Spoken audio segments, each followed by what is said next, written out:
ये El Nino क्या है, हमारे कॉन्स्टिट्यूशन के 7th शेड्यूल में क्या क्या है, ये क्रायोजेनिक टेक्नोलॉजी है क्या, असेट अंडर मैनेजमेंट क्या है, साइट्स क्या है, किससे रिलेटेड है, कब बनी थी, WHO का प्री क्वालिफिकेशन प्रोजेक्ट क्या है, किससे रिलेटेड है, महासरद क्यों न्यूज़ में है। इन सारे क्वेश्चन का आंसर हम इस लेक्चर में जानेंगे। आज डेट है 13 दिसंबर 2020। तो आइए चलते हैं अपने फर्स्ट टॉपिक पे। फर्स्ट टॉपिक है जी एल नीनो से रिलेटेड। अभी एक सर्वे हुआ है, लेटेस्ट फाइंडिंग। उसमें क्या कहा है कि जो इंडिया में ड्रॉट होती है, ड्रॉट का मतलब जी सूखा जो पड़ती है, कम बारिश होती है, तो सारी ड्रॉट का कारण एल नीनो नहीं है। क्या होता था कि एल माना जाता था जब इंडिया में ड्रॉट पड़ रही है, कम बारिश हो रही है, सूखा पड़ रही है, तो एल नीनो उसका एक कारण होता था। लेकिन एक लेटेस्ट फाइंडिंग में क्या पाया है कि जो 10 में से 6 ड्रॉट होती हैं वो नॉन एल नीनो ईयर में होती हैं। मतलब जिस साल एल नीनो नहीं आता उस साल ड्रॉट होती हैं 10 में से 6। तो माना जा रहा है कि एल नीनो इंडियन ड्रॉट का मेजर रीज़न नहीं है। अब क्या कहा है कि प्रूफ दिया है इसका कि 2014 में ड्रॉट आई थी, 14% रेनफॉल कम हुआ था। जो बारिश हुई थी इंडिया में 14% कम हुई थी बारिश 2014 में। और उस टाइम पे एल नीनो नहीं था, एल नीनो नहीं आया था। अब ये एल नीनो क्या है ये देखेंगे हम, बस इतना जान लो कि एल नीनो नहीं का कारण नहीं था। 2014 में जब ड्रॉट आई थी 14% कम बारिश हुई थी, और इससे पहले 1986 में भी और 1985 में भी हुआ था, तो उसका भी कारण नहीं था। तो ड्रॉट आई तो इसके किस वजह से इन्फ्लुएंस हुई, क्या कारण थे, उसका कारण बता रहे हैं जी फाइंडिंग में कि जो अपर एटमॉस्फेयर है, जो मान लो ये अर्थ है, अर्थ से जब हम ऊपर की तरफ जाते हैं तो एटमॉस्फेयर में, वातावरण में पहली लेयर होती है ट्रोपोस्फेयर, TROPOSHERE,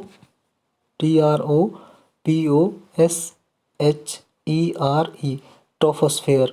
ये लगभग 15 किलोमीटर तक होती है। तो जो ट्रोपोस्फेयर का ये यहाँ वाला पार्ट होता है, अपर वाला, लगभग 15 किलोमीटर के दायरे में, उसे अपर एटमॉस्फेयर बोलते हैं हम जनरली। तो वहाँ पे क्या है कि साइक्लोनिक सर्कुलेशन का इंट्रैक्शन की वजह से नॉर्थ अटलांटिक वाटर में, जो नॉर्थ अटलांटिक ओशियन है ना, जो अमेरिका, नॉर्थ अमेरिका और यूरोप के बीच में आता है ना, नॉर्थ अटलांटिक ओशियन, वहाँ पे एबनॉर्मल सिचुएशन की वजह से ये ड्रॉट आई थी, ये कारण बताया जा रहा है। और दूसरा रॉसबी वेव्स से क्या होती हैं, ये अपर एटमॉस्फेयर में क्या होता है, विंड चल रही होती है, विंड।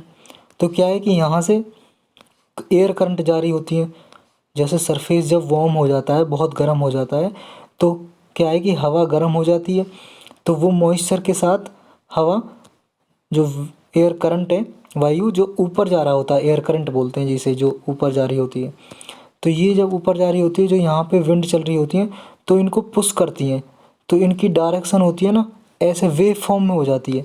मान लो ये पुश किया, ये एयर जा रही है, ये पुश किया इसने यहाँ से, एयर करंट ने, तो इसकी डायरेक्शन ऐसे चेंज हो जाएगी, ऐसे।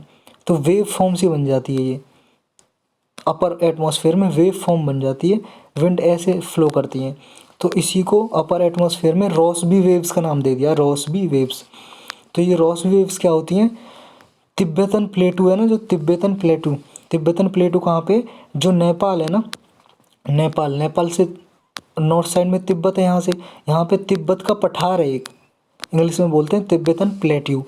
तो इस तिब्बतन प्लेट्यू पे रॉसबी वेव्स आके यहाँ पे क्या करती हैं, सबसिडेंस करती हैं यहाँ पे आके। तो यहाँ पे जब आके ये रॉसबी वेव्स तिब्बत पठार पे, जो तिब्बतन प्लेटू पे आके गिरती हैं, तो इससे क्या होता है, ये कारण बताया जा रहा है, क्योंकि इससे एंटी साइक्लोनिक कंडीशन बनती है। कौन सी anti cyclonic condition, high pressure जब रहेगा यहाँ पे, जब कोई भी विंड यहाँ पे सबसिडेंस करेगी, तो क्या होगा कि हाई प्रेशर बनेगा तिब्बतन प्लेटू पे। तो हाई प्रेशर होगा जब यहाँ पे, तो यहाँ से विंड क्या है, मूव करेंगे ना चारों तरफ जब हाई प्रेशर है, क्योंकि विंड क्या करती है, हमेशा विंड हाई प्रेशर से लो प्रेशर की तरफ मूव करती है, हाई प्रेशर से लो प्रेशर की तरफ। तो जब यहाँ तिब्बतन प्लेटू पे हाई प्रेशर बनेगा तो विंड यहाँ से मूव करेंगी, और ये तो इंडिया के पास ही है, हिमालय के पास तिब्बतन प्लेटू, जब यहाँ से करेंगी हाई प्रेशर से लो प्रेशर की तरफ, तो ये सारा पार्ट है जो इंडिया का, यहाँ तो ड्रॉट कंडीशन क्रिएट हो जाएगी। तो यही कारण बताया जा रहा है जी इसका, ठीक है। और दो याद रखना, कौन सा, एक तो नॉर्थ अटलांटिक वाटर में एबनॉर्मल सिचुएशन, और दूसरा रॉसबी वेव्स, ठीक है। अब ये एल नीनो क्या है ये देख लेते हैं। एल नीनो क्या है, इसे स्पेनिश टर्म में, स्पेनिश भाषा का टर्म है ये एल नीनो। और एल नीनो का मतलब क्या है स्पेनिश भाषा में, द लिटिल बॉय, छोटा बच्चा, छोटा लड़का, या क्रिस्ट चाइल्ड। स्पेनिश भाषा में एल नीनो का मतलब ये है। एल नीनो एक क्लाइमेटिक कंडीशन है क्या, पहले आप ये देखो, यहाँ समझाता हूँ मैं आपको। आपने मैप में देखा होगा, ये है जी नॉर्थ अमेरिका और ये है आपका साउथ अमेरिका। यहाँ पे अमेरिका है, ऊपर कनाडा है, ये अमेरिका ऊपर कनाडा है, मैक्सिको कंट्री है, ब्राज़ील आपने मैप पे देखा होगा। तो ये पैसिफिक ओशियन है। यहाँ पे इधर चाइना है, Japan, south Korea, north Korea, यहाँ पे फिलीपींस, यहाँ पे इंडोनेशिया, यहाँ ऑस्ट्रेलिया। तो इसके बीच में ये कौन सा पैसिफिक ओशियन है ये पूरा। तो ये पैसिफिक ओशियन में क्या होता है, नॉर्मली क्या होता है, ये मान लो इक्वेटर है अर्थ के बीच में 0 डिग्री भूमध्य रेखा इक्वेटर। तो पहले आप करंट समझो, एल नीनो से पहले करंट समझाता हूँ। ओशियन करंट, क्या, ocean current, CURRENT current. Ocean current क्या होती है जी, क्या होता है कि हमारी जो पृथ्वी है, अर्थ है वो वेस्ट टू ईस्ट मूव करती है। कहाँ से, पश्चिम से पूर्व की तरफ रोटेट करती है, घूमती है, वेस्ट से ईस्ट की तरफ घूमती है। तो जब ये वेस्ट से ईस्ट की तरफ घूमती है ना, जो अर्थ पे वाटर है, ओशियन में जो वाटर है, वो ईस्ट से वेस्ट की तरफ मूव करता है। कहाँ से, ईस्ट से वेस्ट की तरफ जो वाटर है, ओशियन वाटर। और जो ओशियन वाटर है, जो समुद्र में पानी है, उसी के फ्लो को, ग्रेजुअल और स्लो फ्लो को ही हम क्या बोलते हैं, ओशियन करंट। समझ आया जी, बिल्कुल सिंपल भाषा में समझा रहा हूँ कि समुद्र में पानी के बहाव को ही स्लो और ग्रेजुअली, धीरे से जो समुद्र में पानी का बहाव होता है उसे ही बोलते हैं ओशियन करंट। और इसका मेन रीज़न क्या है, ये ईस्ट से वेस्ट, पूर्व से पश्चिम की तरफ बहता है जनरली। उसका कारण क्या है कि क्योंकि पृथ्वी वेस्ट से ईस्ट रोटेट करती है, तो जब ये ऐसे रोटेट करेगी वेस्ट से ईस्ट, तो पानी क्या है, ऐसे रोटेट करेगा, ऐसे ऐसे, ठीक है। अब देखो जैसे ये है साउथ अमेरिका, तो यहाँ पे क्या है, वाटर ऐसे मूव करेगा, तो ये ऐसे मूव करके यहाँ पे जो ये कॉन्टिनेंट आ जाते हैं, तो यहाँ पे फिर ऊपर की तरफ वाटर मूव कर जाता है। तो ये जो लोअर और इस नॉर्दर्न साइड में ऐसे यहाँ मूव करता है, और सदर्न साइड में ऐसे, मतलब लोअर लेटीट्यूड से हायर लेटीट्यूड पे पानी मूव करता है, ये ओशियन करंट जो मूव करता है। तो ये ना वार्म करंट होता है, इसे वार्म करंट बोलते हैं। जो लोअर से अपर हायर लेटीट्यूड की तरफ जाता है, इसे वार्म करंट बोलते हैं, वार्म करंट। और फिर ऊपर से क्या आ रहा होता है, कोल्ड करंट आ रहा होता है यहाँ से, कोल्ड करंट, मतलब हायर लेटीट्यूड से लोअर लेटीट्यूड पे आ रहा था कोल्ड करंट, ठीक है जी। तो यहाँ पे साउथ अमेरिका है, यहाँ पे क्या है, पेरू एक कंट्री है। इस पेरू कंट्री के नाम पे जो ये कोल्ड करंट आ रहा होता है, इसका नाम रख देते हैं पेरू करंट, इसका नाम है पेरू करंट। तो जब ये पेरू करंट आ रहा होता है, तो यहाँ साउथ अमेरिका में क्या होता है कि हाई प्रेशर क्रिएट होता है। नॉर्मल सिचुएशन में क्या रहता है, यहाँ पे हाई प्रेशर। दूसरा पेज ले लेते हैं जी आपको समझाने के लिए। यहाँ पे हाई प्रेशर रहता है, मान लो ये साउथ अमेरिका है, ये साउथ अमेरिका है जी मान लो, और यहाँ पे चाइना, ऑस्ट्रेलिया, फिलीपींस वगैरह। तो यहाँ पे हाई प्रेशर होता है, ये कोल्ड करंट आ रहा है, पैरो करंट, ये हाई प्रेशर होता है।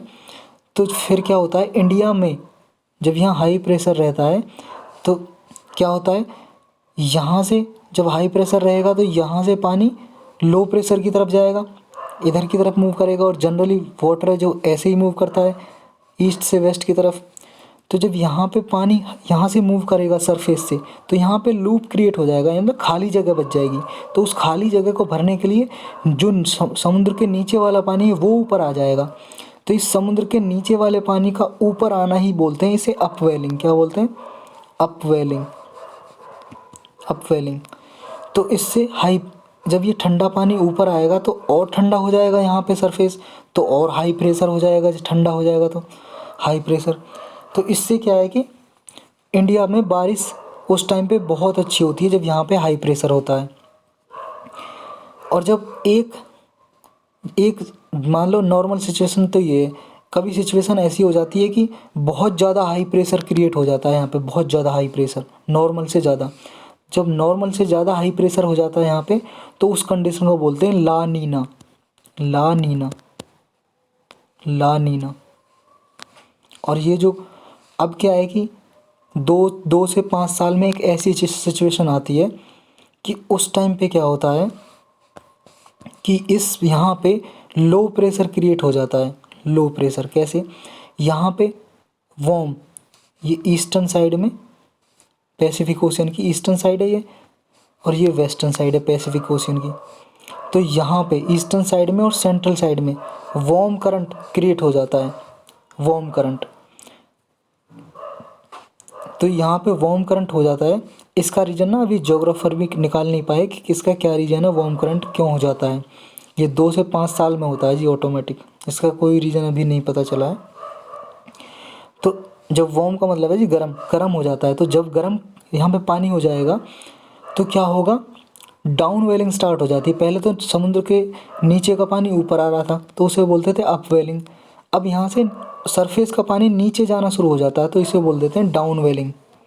डाउन मतलब नीचे की तरफ जा रहा है, डाउन वेलिंग। तो यहाँ पे पानी गर्म रहता है तो यहाँ पे लो प्रेशर क्रिएट हो जाता है। Low pressure. जब यहाँ पे लो प्रेशर हो जाता है तो इसी कंडीशन को बोलते हैं एल नीनो। El Nino. समझ आया जी? El Nino. और जब यहाँ एल नीनो कंडीशन क्रिएट होती है तो पैसिफिक ओशियन के ईस्टर्न साइड में और सेंट्रल साइड में वार्म करंट होता है, वार्म करंट गर्म। और जब वेस्टर्न साइड में, पैसिफिक ओशियन के वेस्टर्न साइड में कोल्ड करंट होता है। तो इस कंडीशन से क्या है, इंडिया में उस टाइम पे बारिश कम होती है, रेनफॉल कम होता है और ड्राउट कंडीशन क्रिएट हो जाती है, मतलब सूखा पड़ जाती है। ठीक है जी, ये है। अब आते हैं अपने टॉपिक पे, एक बार इस पे देख लेते हैं।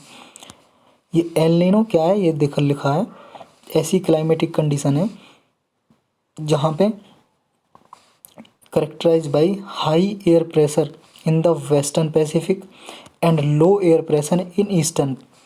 मतलब हाई प्रेशर कहाँ पे रहता है, वेस्टर्न पैसिफिक ओशियन में, और लो प्रेशर ईस्टर्न में, और सेंट्रल में भी रहता है। यहाँ लिखा होगा कहीं, शायद देख लेंगे आगे।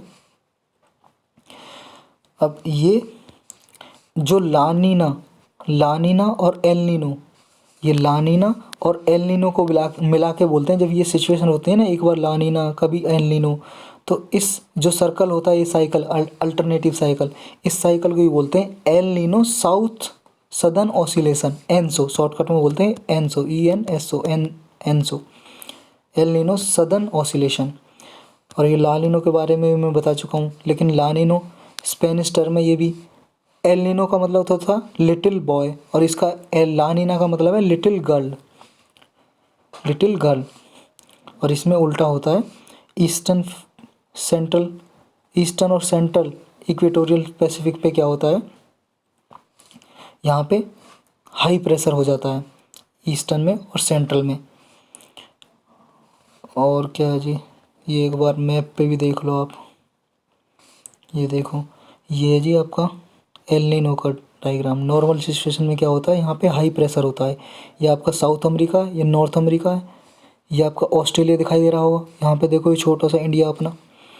तो यहाँ पे ये कोल्ड, ये जो नीला नीला है मतलब कोल्ड करंट, यहाँ पे कोल्ड कंडीशन है अभी। तो यहाँ से ऐसे करंट जा रहा होता है इसकी तरफ, वार्म की तरफ। तो जब यहाँ से विंड जाएगी और करंट जाएगा, ओशन करंट, वाटर, तो विंड भी तो ऐसे ही फ्लो करेगी ना। तो यहाँ पे बारिश बहुत ज़्यादा होती है और हमारे इंडिया में भी। लेकिन क्या है, यहाँ पे जब गर्म हो जाएगा पानी, देखो अब गर्म हो गया तो इसका जो फ्लो है पानी का, करंट का फ्लो, वैसे तो ईस्ट से वेस्ट फ्लो करता है ओशियन करंट, लेकिन इस एबनॉर्मल सिचुएशन में, एल नीनो के टाइम में, ये जो इक्वेटोरियल करंट है, इक्वेटर पे जो करंट है, यहाँ पे इक्वेटोरियल करंट बोलते हैं इसे, जो इक्वेटर के साथ पानी का बहाव होता है समुद्र का, इक्वेटोरियल करंट। तो ओशियन करंट क्या है, यहाँ से वेस्ट से ईस्ट की तरफ फ्लो करने लगता है। ये फ्लो एरो दिखाए रखे हैं ना, ये एरो दिखा रखे हैं, ईस्ट से वेस्ट, मतलब वेस्ट से पश्चिम से पूरब की तरफ, वेस्ट से ईस्ट की तरफ फ्लो करने लगता है। यही होता है जी एल नीनो की सिचुएशन। एक बार अच्छे बड़े डायग्राम में देख लो आप, ये देखो वार्म वाटर मूवमेंट हो रहा है ना, इधर से इधर की तरफ, यही है एल नीनो। अब इसमें यही लिखा है जो मैंने सब कुछ बता दिया आपको। सदर्न अमेरिका में क्या क्या होता है, ये सेंट्रल एशियन, ये देखो एल नीनो कंडीशन, सेंट्रल और ईस्टर्न पैसिफिक रीजन में क्या होता है, वार्म अप सिचुएशन हो जाती है, वार्म करंट हो जाता है। जो ईस्टर्न है और सेंट्रल पैसिफिक, ये साउथ अमेरिका है, और ये यहाँ पे जापान, फिलीपींस वगैरह, ये वेस्ट पैसिफिक ओशियन है। तो यहाँ ईस्टर्न और सेंट्रल में वार्म करंट हो जाता है जी, ये क्रिएट हो जाते हैं। ये लगभग 6 महीने तक चलता है, याद रखना 6 महीने तक, और 2 से 5 साल के बीच में होती है ऐसी सिचुएशन एक बार ज़रूर। अगली टॉपिक पे चलते हैं, क्या है, एन के सिंह ने अभी रिकमेंड किया है कि जो 7 शेड्यूल के अंडर है, स्टेट को ज़्यादा फ्री फ्लेक्सिबिलिटी दी जाए। ये एन के सिंह कौन है जी, जो 15th फाइनेंस कमीशन है उसके चेयरमैन है ये। जो 15वां हमारा फाइनेंस कमीशन है, फाइनेंस कमीशन, उसके क्या है कि उसके चेयरमैन है एन के सिंह। उन्होंने कहा है कि 7 शेड्यूल के अंदर स्टेट को ज़्यादा फ्लेक्सिबिलिटी दी जाए पावर की, इसलिए न्यूज़ में रहा था। अब ये 7 शेड्यूल क्या है इसके बारे में देख लेते हैं। ये तो कोई ज़्यादा खास नहीं है, क्या कहा है इन्होंने। 7 शेड्यूल आप जानते हो, हमारे कॉन्स्टिट्यूशन में कितने शेड्यूल हैं, 12 शेड्यूल, 12 शेड्यूल। 7 शेड्यूल कौन से आर्टिकल के अंदर आता है, आर्टिकल 246, 246 के अंदर 7 शेड्यूल आता है। ये क्या करता है, जो सेंटर और स्टेट की पावर है उनमें डिवीज़न, पावर को डिवीज़न करता है। मतलब जो पावर सेंटर के पास है, यूनियन के पास है, वो इस 7 शेड्यूल में लिखी हुई है कि कौन सी पावर सेंटर के पास है, कौन सी पावर स्टेट के पास है। मतलब किस सब्जेक्ट पे, किस विषय पे यूनियन गवर्नमेंट या सेंट्रल गवर्नमेंट लॉ बना सकती है, कानून बना सकती है, और कौन कौन से सब्जेक्ट पे स्टेट गवर्नमेंट बना सकती है, और कौन से ऐसे सब्जेक्ट है जिसमें दोनों सेंट्रल और स्टेट दोनों बना सकती हैं। वो सब पावर 7 शेड्यूल में डिफाइन की गई हैं कॉन्स्टिट्यूशन के। इनका नाम है जी यूनियन लिस्ट, स्टेट लिस्ट और कंकरेंट लिस्ट। यूनियन लिस्ट वो होती हैं जिनमें ऐसे सब्जेक्ट है जिनमें केवल और केवल यूनियन गवर्नमेंट, सेंट्रल गवर्नमेंट ही बना सकती है लॉ या कानून, मतलब पार्लियामेंट हमारी। और स्टेट लिस्ट ऐसा है जिसमें जनरल कंडीशन में, मतलब नॉर्मल कंडीशन है तो स्टेट गवर्नमेंट ही बना सकती है। लेकिन हाँ कोई अब नॉर्मल इमरजेंसी सिचुएशन है उनमें, जैसे मान लो नेशनल इमरजेंसी लगी हुई है या किसी में प्रेसिडेंट रूल लगा हुआ है किसी स्टेट में, तो सेंट्रल गवर्नमेंट भी बना सकता है। लेकिन नॉर्मल सिचुएशन में सिर्फ स्टेट गवर्नमेंट ही बनाता है। और कनकरेंट ऐसी है जिसमें सेंटर और स्टेट दोनों बना सकते हैं, दोनों। लेकिन अगर किस सेंटर का लॉ बना हुआ है पहले से ही, सेंटर का कोई लॉ बना हुआ है और सेंटर का लॉ स्टेट का लॉ भी है, तो सेंटर का लॉ प्रिवेल करेगा। मतलब कि मान लो सेंटर का भी लॉ बना हुआ है, स्टेट का भी बना हुआ है, और तो सेंटर का लॉ माना जाएगा, सेंट्रल गवर्नमेंट का लॉ प्रिवेल करेगा, सुप्रीमेसी सेंट्रल गवर्नमेंट की रहेगी। और हाँ जी, एक चीज़ और, जो इन तीनों लिस्ट में नहीं है, ना तो स्टेट लिस्ट में, ना कंकरेंट लिस्ट में, ना यूनियन लिस्ट में नहीं है, तो वो सब्जेक्ट किस में आते हैं, रेजिड्यूरी पावर में। उनको बोलते हैं रेजिड्यूरी पावर। एक बार ढंग से लिख दो,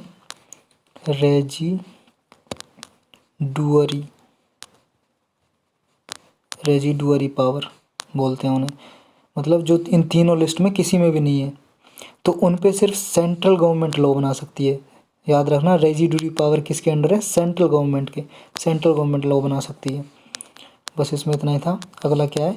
क्रायोजेनिक टेक्नोलॉजी। ये अभी न्यूज़ में थी जी। क्रायोजेनिक टेक्नोलॉजी क्या है? इसमें जो रॉकेट का प्रोपेलेंट होता है, प्रोपेलेंट का मतलब है जी एक तरह से फ्यूल, ईंधन। जैसे आपकी बाइक या कार हुई, पेट्रोल डालते हैं जब चलती है ना, तो रॉकेट में भी तो कुछ ईंधन डालेंगे तभी तो उड़ेगा वो, तभी तो सैटेलाइट को स्पेस में लेके जाएगा, आसमान में लेके जाएगा। तो रॉकेट प्रोपेलेंट को एक्सट्रीमली लो टेम्परेचर पे रखा जाता है, बहुत ही कम टेम्परेचर पे, बहुत ही कम टेम्परेचर पे रखा जाता है रॉकेट के ईंधन को, फ्यूल को, रॉकेट प्रोपेलेंट को। इस टेक्नोलॉजी में, क्रायोजेनिक टेक्नोलॉजी में होता क्या है? इसमें कौन कौन सा फ्यूल होता है इसमें? एक तो लिक्विड ऑक्सीजन होता है, याद रखना, लिक्विड ऑक्सीजन। ऑक्सीजन है क्या? वैसे गैस है ना ऑक्सीजन। और एक लिक्विड हाइड्रोजन। दोनों ऑक्सीजन और हाइड्रोजन गैस है, लेकिन लिक्विड फॉर्म में यूज होता है ये। लिक्विड और गैस पता होगा ना आपको, गैस वेपर फॉर्म में जैसे रहता है और लिक्विड पानी की तरह। तो लिक्विड ऑक्सीजन और लिक्विड हाइड्रोजन यूज होता है, इन दोनों का कॉम्बिनेशन इस टेक्नोलॉजी में, क्रायोजेनिक टेक्नोलॉजी में। क्रायोजेनिक इंजन यूज होता है, उस इंजन में, क्रायोजेनिक इंजन में लिक्विड ऑक्सीजन और liquid hydrogen as a propellant use होता है। और ये लिक्विड हाइड्रोजन और लिक्विड ऑक्सीजन कब कितने टेम्परेचर पे होते हैं कन्वर्ट? देखो जी, ऑक्सीजन को ना जब -183 डिग्री सेल्सियस पे रखा जाता है तब ये लिक्विड फॉर्म में हो जाता है। और हाइड्रोजन को कितने पे? -253 डिग्री सेल्सियस पे। ऑक्सीजन को कितना? -183, हाइड्रोजन को -253 डिग्री सेल्सियस पे रखा जाता है लिक्विड फॉर्म में। आपको पता है 0 डिग्री जब टेम्परेचर हो जाता है तो बर्फ़ जम जाती है, तो ये तो माइनस में, मतलब बहुत ही ज़्यादा कम है।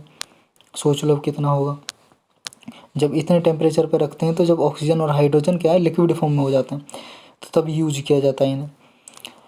अब ये टेक्नोलॉजी के ये जी क्या, पेलोड ज़्यादा यूज़ करने के लिए, पेलोड ले जा सके स्पेस में। इसकी क्या इम्पोर्टेंस है? इम्पोर्टेंस यही है पहला तो, कि इंडिया वर्ल्ड में 6 कंट्री है जिसके पास ये टेक्नोलॉजी, क्रायोजेनिक इंजन टेक्नोलॉजी।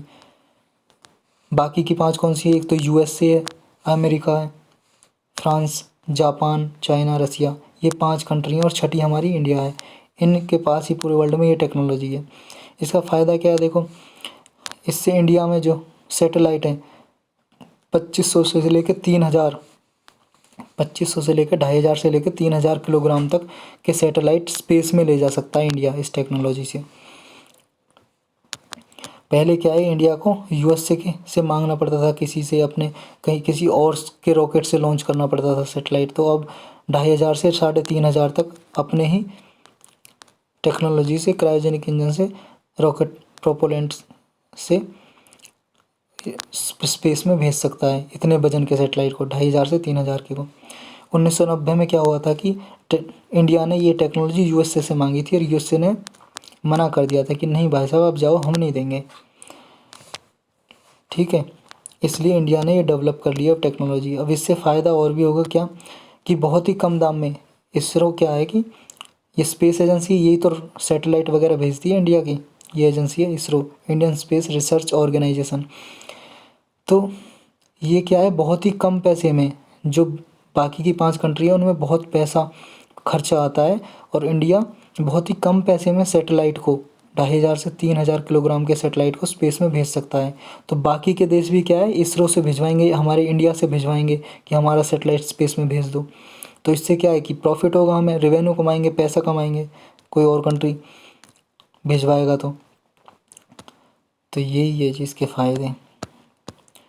इतना ही था। नेक्स्ट टॉपिक क्या है, असेट अंडर मैनेजमेंट। ये असेट अंडर मैनेजमेंट क्या है, क्यों न्यूज़ में आया? पहली बात तो न्यूज़ में इसलिए आया, अभी क्या है, अनुमान लगाया गया है कि जो एनबीएफसी है, जो नॉन बैंकिंग फाइनेंशियल कंपनीज होती हैं, ऐसी कंपनी होती हैं जी जो बैंकिंग का ऑपरेशन कुछ नहीं करती, लेकिन कुछ एनबीएफसी ऐसी होती हैं जो पैसा डिपॉजिट भी करती हैं, पर्सन, किसी भी आदमी का, पर्सन का, तो उन्हें डिपॉजिट टेकिंग एनबीएफसी बोलते हैं। लेकिन ये जनरली कोई बैंकिंग का काम नहीं करती, ये सिर्फ इन्वेस्टमेंट करती हैं, निवेश करती हैं, पैसा को लगाती हैं किसी बिजनेस वगैरह में। तो ये नॉन बैंकिंग फाइनेंशियल कंपनीज की जो AUM में असेट अंडर मैनेजमेंट वो 5 से 6% बढ़ने की उम्मीद लगाई जा रही है, इसलिए न्यूज़ में था। अब ये असेट अंडर मैनेजमेंट क्या है ये जान लो, ये क्यों न्यूज़ में था ये तो इम्पोर्टेंट नहीं है, लेकिन ये क्या चीज़ है ये देख लो। ये क्या है, जितने भी कोई क्लाइंट होता है, मान लो कोई पर्सन है A B C D, कोई भी पर्सन है जो इन NBFC में नॉन बैंकिंग फाइनेंशियल कंपनी में इन्वेस्ट करता है, अपना पैसा लगाता है, इनमें इन्वेस्ट करता है, तो इनका जो पैसा है क्लाइंट का उसका मैनेजमेंट करता है ये NBFC। तो उनके मैनेजमेंट को टोटल जो इन्वेस्टमेंट है इनकी जो क्लाइंट ने पैसा लगाया है, जो टोटल इन्वेस्टमेंट है, जितनी भी उसकी मार्केट में वैल्यू है, उस टोटल मार्केट वैल्यू को ही असेट अंडर मैनेजमेंट बोलते हैं। समझे? मान लो कोई ABCD पर्सन है, इन्होंने पैसा लगा रखा है NBFC में, इनके पैसे की जितने की रख रखाव करेगा, उस पैसे की जितनी भी मार्केट वैल्यू है, जो जितना पैसा टोटल इन्वेस्टमेंट किया है लोगों ने, जितनी भी मार्केट वैल्यू है उसकी मार्केट में, उसी को बोलते हैं मार्केट वैल्यू को असेट अंडर मैनेजमेंट, क्योंकि वो NBFC मैनेज करती है उस असेट को, उस इन्वेस्टमेंट को, इसलिए उसे असेट अंडर मैनेजमेंट बोलते हैं कि ये अंडर मैनेजमेंट है किसके, NBFC के मैनेजमेंट में। और इस असेट अंडर मैनेजमेंट में क्या क्या आता है, एक तो जो ये डिपॉजिट, जो बैंक में डिपॉजिट है क्लाइंट का, दूसरा म्यूचुअल फंड्स और कैश, जितना कैश दिया है, नकदी दी है, ये 3 चीज़ आती हैं, बैंक डिपॉजिट, म्यूचुअल फंड्स और कैश। म्यूचुअल फंड क्या होता है जी? म्यूचुअल फंड होता है, मान लो ए पर्सन को शेयर मार्केट है, ये शेयर मार्केट में इन्वेस्ट करना, निवेश, कुछ पैसा खर्च करना। मान लो कोई कंपनी है जी, ये जियो की कंपनी, मान लो जियो जिसकी आप सिम यूज़ करते हो ना, जियो की कंपनी में निवेश करना है किसी को। मान लो ये 1000 रुपया लगाना चाहता है कि 1000 रुपया मुझे लगाने हैं इसके बिज़नेस में, जियो के बिज़नेस में, तो इसका शेयर खरीदेगा ये। तो क्या होता है कि मान लो ये शेयर खरीदेगा इसका, तो जियो का मान लो 5% प्रॉफिट होगा, तो 5%, 1000 का 5% इस A पर्सन को भी मिलेगा, क्योंकि इसने 1000 रुपये लगा रखे हैं जियो में। लेकिन कभी ऐसा होता है इसका जियो का जो क्या है, बहुत महंगे शेयर होते हैं, मान लो 1,10,000 का ऐसा हो, तो क्या करते हैं बहुत सारे पर्सन एक साथ आ जाते हैं, मान लो ABCDEF, बहुत सारे पर्सन एक साथ आ जाते हैं और ये एक साथ अपना पैसा इकट्ठा करते हैं और फिर किसी कंपनी में लगाते हैं, तो इसी को बोलते हैं म्यूचुअल फंड। ठीक है जी। जब अकेला ना होके बहुत सारे पर्सन आ जाएं तो तब किसी कंपनी में इन्वेस्ट करें, पैसा निवेश करें, उसे ही बोलते हैं म्यूचुअल फंड। अब ये चीज़ में इतना ही था। नेक्स्ट टॉपिक क्या, साइट्स क्या, convention on international trade in endangered species of wild फोना एंड फ्लोरा, मतलब कि जो वाइल्ड फोना फ्लोरा का मतलब है, फोना का मतलब हो जाता है जी एनिमल, और फ्लोरा मतलब प्लांट या ट्रीज, पेड़ पौधों से को बोलते हैं फ्लोरा, और एनिमल स्पीसीज को बोलते हैं फोना। याद कैसे करोगे ये फोना फ्लोरा कौन सा है, प्लांट ये कौन सा है, एनिमल कौन सा है? देखो जी, फ्लोरा में आ रहा है फ्लोवर, ऐसे मानो फ्लोवर से बना है फ्लोरा, फ्लोवर मतलब फूल, ये फ्लावर बोलते हैं ना, फ्लावर, कोई फ्लावर बोलता है, कोई फ्लावर बोलता है, तो ये फ्लावर है। इसमें फ्लावर में FLO फ्लोरा में आता है, तो मतलब ये समझ लो फ्लोरा मतलब फूल मतलब प्लांट और ट्रीज, ऐसे याद रख लेना। तो इसको प्रोटेक्ट करने के लिए, फ्लोरा और फोना को प्रोटेक्ट करने के लिए साइट्स काम करता है कि इनको ये विलुप्त ना हो, इनकी प्रजातियाँ जो एनिमल्स हैं, प्लांट वगैरह, ये ख़त्म तो ना हो जाए, मर ना जाएं, और जो विलुप्त अवस्था में कि मरने वाले हैं तो उनका कंजर्वेशन का काम ये करता है, साइट्स देखता है। ये एक मल्टीलेटरल ट्रीटी है। कब इसे रिजोल्यूशन एक बार 1963 में लाया था, इसको रिजोल्यूशन क्यों लाया था, इसका resolution IUCN, international union for conservation of nature, इसका रिजोल्यूशन लेके आया था 1963 में। लेकिन ये कन्वेंशन साइन कब हुई थी, 1973 में। तो इसका जो बनने का ईयर है वो 1973 ही माना जाता है, 1973 में बनी थी। और लेकिन ये फोर्स में कब आई थी, 1975 में। बनी कब थी, 1973 में। और इसका रिजोल्यूशन कब लाया था IUCN, international union for conservation of nature, 1963 में। ये ईयर याद रखना आपको, 1973 में बन गई थी, बन के तैयार हो गई थी साइट्स। और इसने काम करना इन फोर्स में कब आई थी? 1975 में। इसका लोकेशन कहाँ पे है साइट्स की? ये स्विट्ज़रलैंड के जनेवा शहर में है जी साइट्स का ऑफिस। ये इंटरनेशनल एग्रीमेंट है एक साइट्स, और इंडिया भी इसका मेंबर है, याद रखना इंडिया इसका मेंबर है। इसकी 3 लिस्ट हैं, 3 लिस्ट में कैटेगराइज करती है एंड प्लांट्स और एनिमल्स को। अपेंडिक्स 1, 2, 3 बोलते हैं इन्हें। और एक बात और याद रखना इसकी साइट्स की, ये लीगली बाइंडिंग है जी। ये बहुत पूछते हैं एग्जाम में, लीगली बाइंडिंग है या नहीं है? लीगली बाइंडिंग है, लेकिन लीगली बाइंडिंग तो है, लेकिन अगर कोई डोमेस्टिक लॉ बना हुआ है किसी पे, तो फिर डोमेस्टिक लॉ प्रिवेल करेंगे, फिर ये इसका लॉ नहीं माना जाएगा साइट्स का। कैसे? जैसे आपको मैंने अभी बताया था कनकरेंट लिस्ट है। कनकरेंट लिस्ट में क्या होता है? सेंटर भी लॉ बना सकता है और स्टेट भी बना सकता है, लेकिन अगर सेंटर का लॉ कोई बना हुआ है तो सेंटर के लॉ प्रिवेल करेंगे, स्टेट का नहीं करेगा। ऐसे ही क्या है, अगर साइट्स ने कोई कहा है कि ये लॉ बनाया है कि इसे आप इम्प्लीमेंट करो, सारी कंट्रीज से कहा है, और मान लो किसी कंट्री का उस पर लॉ बना हुआ है, पहले से कानून बना हुआ है, तो कोई कंट्री फिर उस कंट्री का लॉ ही प्रिवेल करेगा, वो कंट्री अपने लॉ को ही मानेगी। साइट्स के लॉ को ज़रूरी नहीं है माने या ना माने, अपनी मर्जी पे है। तो यही है चीज़ में, लीगली बाइंडिंग तो है, लेकिन अगर कोई कंट्री का लॉ बना हुआ है तो अपने लॉ को इम्प्लीमेंट करेगा, कर सकता है वो अपने लॉ को, ठीक है, लेकिन लीगली बाइंडिंग है, ये याद रखना है। नेक्स्ट टॉपिक क्या है? ये WHO का प्री क्वालिफिकेशन प्रोजेक्ट क्या है? ये प्री क्वालिफिकेशन प्रोजेक्ट क्या है? 2001 में 2001 में WHO ने ये सेटअप किया था। किस लिए? सर्विस प्रोवाइड करने के लिए। कौन सी सर्विस? कि जो मेडिसन दवाइयाँ उपलब्ध हो सकें आसानी से, किसके लिए? HIV एड्स के लिए, मलेरिया के लिए और ट्यूबरकुलोसिस के लिए। 3 बीमारियों के लिए ये प्रोजेक्ट चलाया था प्री क्वालिफिकेशन 2001 में। वर्ल्ड हेल्थ ऑर्गेनाइजेशन ने मेडिसन उपलब्ध कराने के लिए, टू फैसिलिटेट मेडिसन्स, किस लिए? HIV एड्स के लिए, मलेरिया के लिए, ट्यूबरकुलोसिस के लिए। इसमें बस इतना ही है। नेक्स्ट क्या है जी? महाशरद। महाशरद क्या है? ये लॉन्च किया था किसने? महाराष्ट्र ने। महाराष्ट्र के सोशल जस्टिस डिपार्टमेंट ने लॉन्च किया है इसे, महाशरद। ये एक डिजिटल प्लेटफॉर्म है जी। डिजिटल प्लेटफॉर्म का मतलब है किसके लिए? डिफरेंटली एबल्ड पर्सन के लिए।